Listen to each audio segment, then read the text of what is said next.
dulu tombol subscribe, jangan lupa nyalakan loncengnya supaya gak ketinggalan updatean selanjutnya. Sebuah sandiwara radio, persembahan Teater Sanggar Prativi. Dalam episode ini menampilkan 3 murid perguruan. Naskah karya James Somo, teknik dan montase Joko SP, sutradara Y. Rudi Wartono.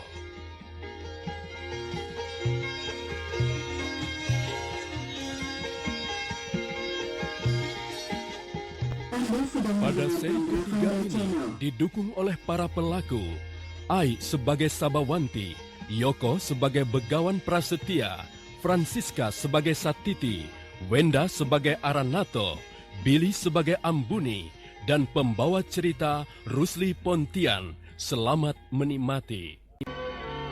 Di hadapan Begawan Prasetya, Sabawanti bersimpuh dan mengungkapkan apa isi hatinya. Begawan tua yang kadang-kadang tampak seram dan garang itu pada malam hari ini menampakkan wajah bijaksana dan sikap seorang bapak yang melindungi. Begawan, itulah alasan mengapa aku datang kemari. Jadi menurutmu, orang tuamulah yang memaksa engkau belajar di tempat ini? Tidak sepenuhnya mereka memaksa. Sebagian, aku juga menerimanya. Tetapi kesanggupanku memang diwarnai oleh perasaan berdosa jika aku menolak kehendak orang tuaku. Guru, saat ini perasaanku memang sedang kacau. Apa yang membuatmu serba tidak menentu? Entahlah, Guru. Sepertinya aku belum kerasan. Itu biasa untuk seorang gadis muda. Biasa pula untuk seseorang yang baru datang di tempat lain yang belum pernah dikenalnya. Bersikaplah santai. Aku minta kau dapat mulai belajar menguasai perasaanmu. Sebab hidup kita tidak boleh hanya dipengaruhi oleh perasaan dan nafsu-nafsu yang tidak bisa dikendalikan. Bersabarlah, Nduk. Terima kasih, Guru. Kau harus mulai menjadikan padepokan ini menjadi rumahmu sendiri. Saudara-saudara seperguruanmu juga harus kau anggap sebagai saudara-saudaramu sendiri. Segala dendam dan sakit hati harus dibuang jauh-jauh. Kamu harus bisa menciptakan sendiri lingkungan yang enak agar kamu dapat menimba ilmu sebanyak dan sebaik-baiknya. Aku akan mencobanya, Guru. Bagus. Kalau ada apa-apa, kau katakan saja langsung kepadaku. Jangan sungkan-sungkan untuk menghubungiku sewaktu-waktu jika kau membutuhkannya. Guru, masih ada hal lain yang ingin aku tanyakan. Katakanlah, Nduk. Begini, Guru. Seperti Guru ketahui, aku dibesarkan dan dididik dalam anggapan bahwa manusia harus selalu berbuat baik dan bertindak sebagai makhluk yang menyadari titahnya, agar tidak mengalami kelahiran kembali dan dapat mencapai moksa. Meskipun belum bisa melakukan ajaran itu, namun aku selalu berusaha untuk dapat melakukannya, Guru.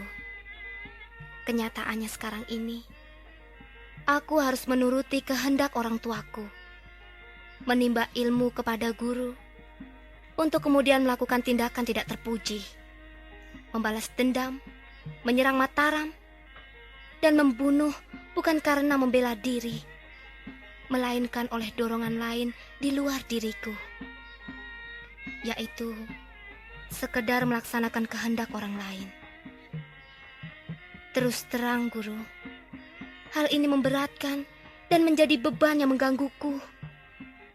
Kalau dendam dibalas dendam, karma berbalas karma, kapankah manusia mampu mencapai kebahagiaan yang sejati? Masih adakah arti hukum dan tata aturan yang kita ciptakan demi menjamin kesejahteraan bersama? Atau bagaimana aku dapat mencapai pemahaman tentang keseimbangan itu, Guru? Aku senang dengan pertanyaanmu, Nduk. Kau cukup cerdas dan berani mereka-reka nalarmu. Pertanyaanmu dan jawaban yang hendak kuberikan ini justru merupakan landasan utama bagi tujuan selanjutnya kehadiranmu di sini, Nduk. Kalau jawabanku ini bisa kau terima dan kau jadikan menjadi milikmu, maka ia akan menggerakkan hasrat dan kemauan utamamu dalam mengejar ilmu yang hendak kau terima. Bagus, bagus. Guru, jawabannya apa, Guru? Nah, jawaban itu terletak di dalam batinmu yang paling dalam. Maksud Guru? Jawabanku akan kusesuaikan dengan inti suara batinmu yang paling dalam. Aku akan menanti jawaban itu dari suara batinmu, Nduk. Aku tidak mengerti, Guru. Jawaban itu sudah dengan sendirinya tertera di sana, Nduk. Ingat, sudah dengan sendirinya. Tugasmu sekarang hanya mencoba mendengarkannya dengan jujur. Itu saja. Nah, lakukan itu sebagai bahan pertama pelajaran kita. Kau ku nanti besok malam. Tapi Guru... Tidurlah, Nduk. Hari sudah larut malam. Ingat, kau kutunggu esok malam pada waktu yang sama. Anak-anakku, sesudah sarapan ini seperti biasa, kita akan mengunjungi kuil Candi Wisnu. Lalu untuk latihan hari ini, kelompok tetap dibagi 3. Kelompok pertama Ambuni, Swatama, dan Budiawati. Satiti dan Jalnawa ikut aku. Aranato sebagai murid yang paling baru, melatih Sabawanti beberapa latihan terdahulu yang telah kuajarkan. Kuharap Sabawanti dapat mengejar dan segera menyesuaikan diri. Sesudah itu, baru aku akan melatihnya langsung. Apakah semua paham? Paham, Guru. Hai, Hai, siapa namamu? Aku lupa. Aranato. Dan kau, Sabawanti kan? Iya, aku Sabawanti. Aku berasal dari Banyu Biru. Orang tuaku seorang rakai. Aku dikirim ke sini untuk belajar ilmu silat. Semua yang pergi ke tempat ini memang hendak belajar silat. Aku berasal dari hutan Kedung Jati. Orang tuaku hanya petani biasa. Sekarang mereka telah tiada.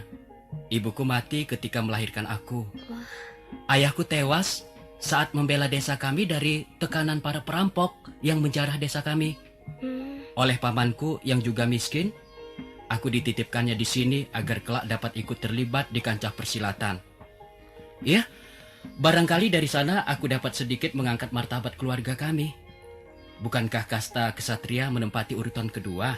Ya, begitulah. Tapi aku tak pernah mempersoalkan dari kasta mana asal seseorang. Bukankah kita ini sama-sama titah? Pikiranmu terlalu maju, Sabawanti. Banyak orang tentu tidak bisa menerimanya. Aku tidak peduli. Kamu terlalu berani. Sudahlah. Mari kita mulai saja berlatih. Kulihat kau kemarin ada persoalan dengan Ambuni ya? Memang? Bagaimana kau tahu? Aku sempat melihat sekilas kau dikejar oleh Satiti. Sementara Ambuni terbengong-bengong kecewa. Satiti bilang, kau berhasil mengecoh si anak ugal-ugalan itu. Aku tidak suka dengan Ambuni. Apakah dia masih congkak dan licik? Aku tidak tahu banyak, sebab aku anak baru.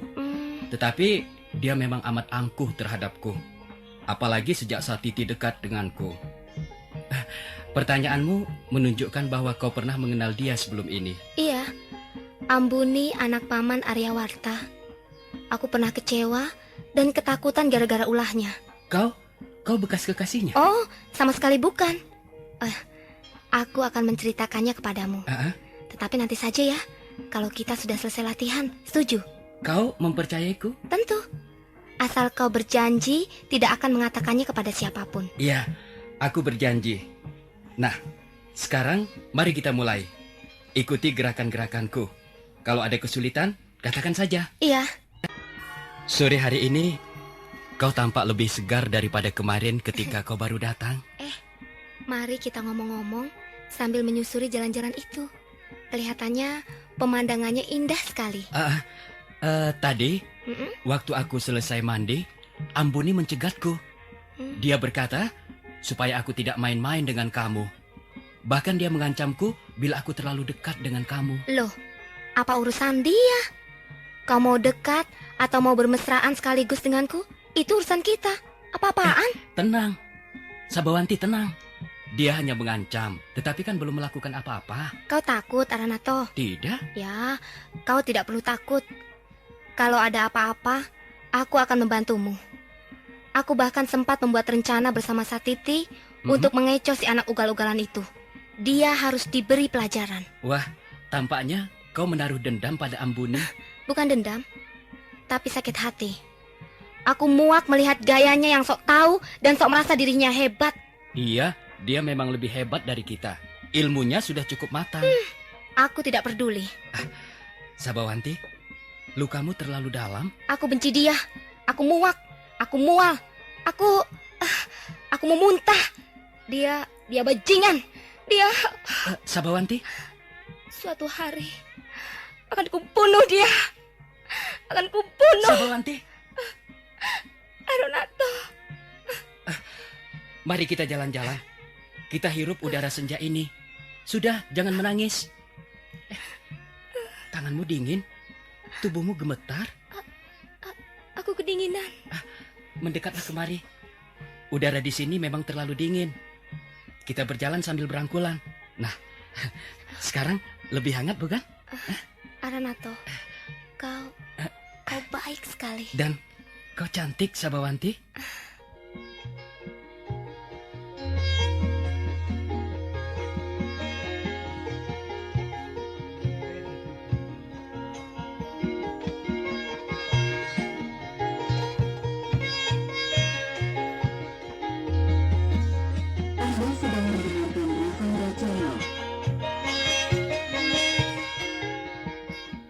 Apa mataku tidak salah lihat?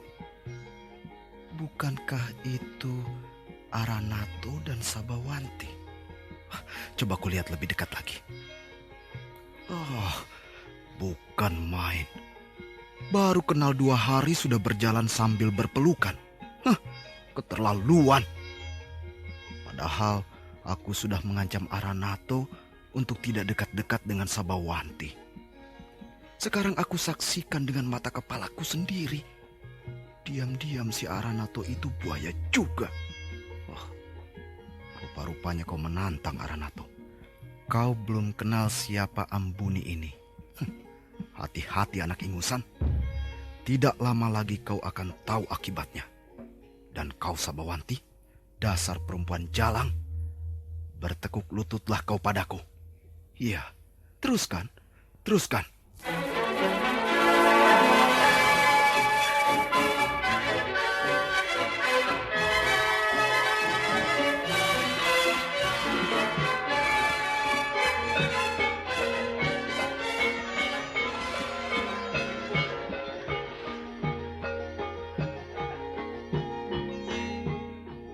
Di sini kamu bisa belajar sebanyak-banyaknya ilmu tangan kosong. Karena ilmu itulah yang memang menjadi keistimewaanku. Dengan ilmu itu, kau tidak perlu takut menghadapi musuh yang bersenjata sekalipun. Ilmu tangan kosong akan siap menghadapi serangan lawan dan mematahkan serangan yang menggunakan senjata. Selain itu, aku juga mengajarkan pendalaman ilmu agama dan kebijaksanaan. Bagiku, keterampilan dan keahlian setiap orang harus diimbangi oleh agama dan kebijaksanaan. Keseimbangan itulah yang akan mampu menaklukkan kejahatan dan keangkara murkaan.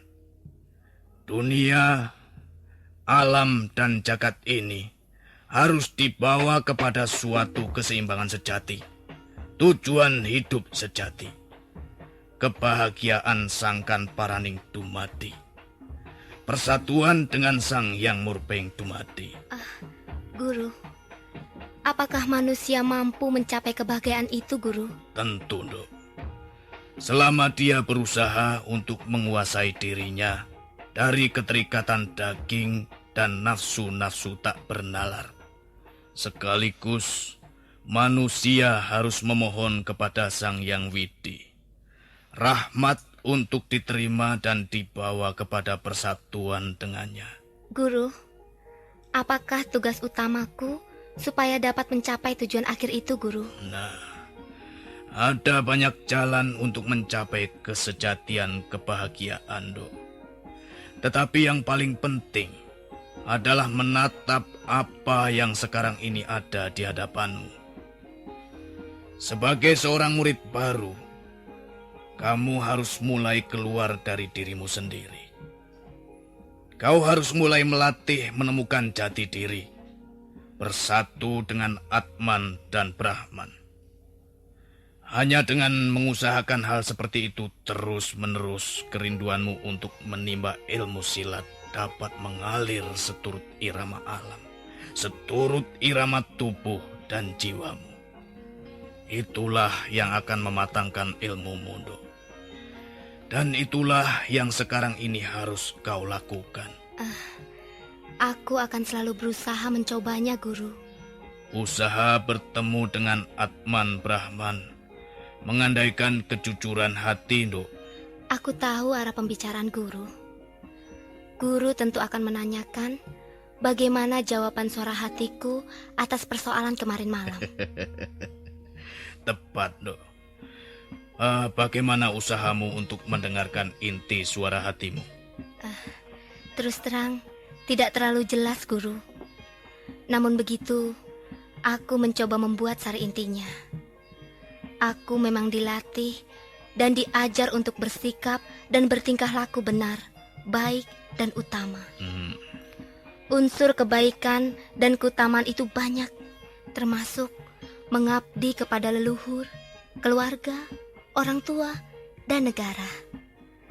Tetapi keutamaan itu juga termasuk membela keadilan, menegakkan kebenaran, membela yang tertindas, dan terutama berbuat amal dan cinta. Cinta kepada kehidupanlah yang akan membebaskan manusia dari keangkara murkaan. Cintalah yang akan menyembuhkan luka dan air mata.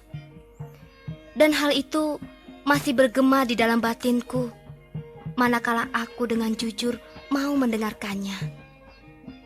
Soalnya adalah, aku sering mengkhianati batinku dengan dendam, nafsu memiliki, menguasai, mencari nikmat, mengejar kekuasaan, harta dan kehormatan.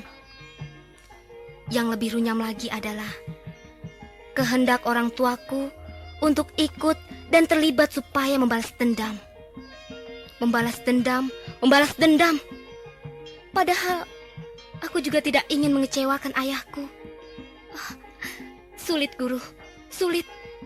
Keutamaan mana yang harus aku pilih?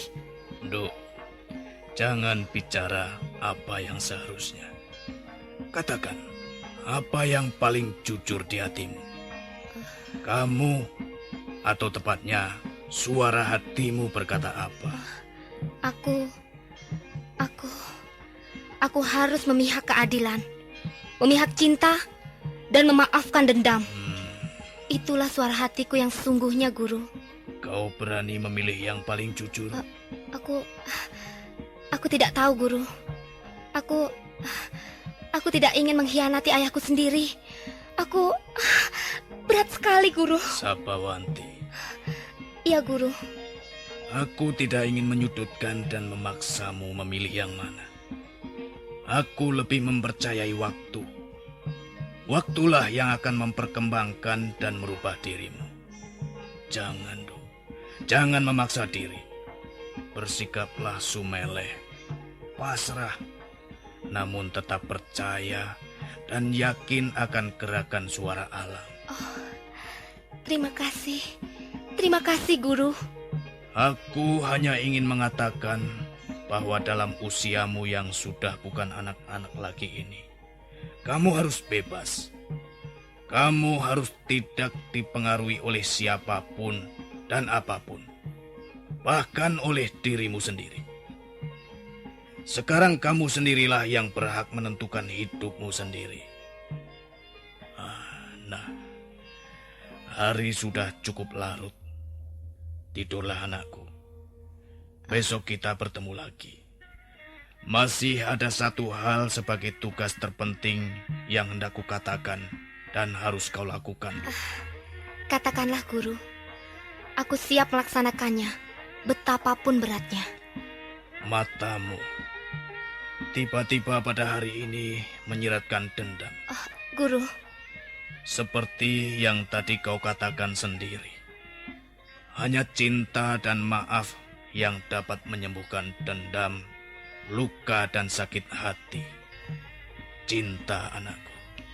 Cinta.